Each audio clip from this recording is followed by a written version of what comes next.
आइए हम आव्वा का n+l नियम को समझते हैं। यहाँ पे हमको ये देखना है कि इलेक्ट्रॉन पहले किस उपकक्ष में प्रवेश करेगा।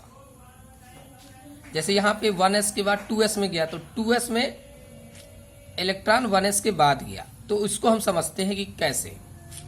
इस नियम के अनुसार इलेक्ट्रॉन जो है पहले उस उपकोष में प्रवेश करते हैं जिनके लिए मुख्य क्वांटम संख्या और द्विगंशी क्वांटम संख्या के योग का मान जो होता है कम होता है।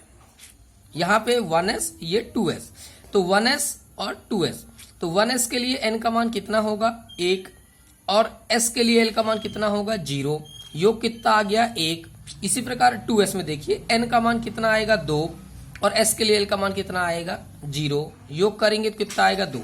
तो देखिए 1s के लिए n+l मुख्य क्वांटम संख्या द्विगंशी क्वांटम संख्या के योग का मान कितना है 1 और 2s के लिए कितना है 2, यानी कि 2s की तुलना में 1s के लिए n+l के योग का मान क्या है कम है, इसलिए इलेक्ट्रॉन पहले किस उपकोष में प्रवेश करेंगे 1s में।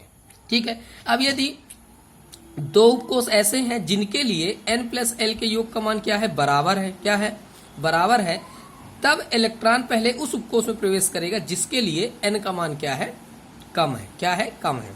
तो यहाँ देखिए 2p और 3s, पहले 2p में गया है फिर 3s में गया, तो देख लेते हैं 2p के लिए n का मान कितना आएगा 2, ये लिखा है, तो और l का मान p के लिए कितना होता है 1, योग कितना आ गया 3। यहाँ पे देखिए 3s में देखिए n का मान कितना है 3 और l के लिए s का मान कितना होता है, s के लिए l का मान कितना होता है 0, तो योग कितना आ गया 3।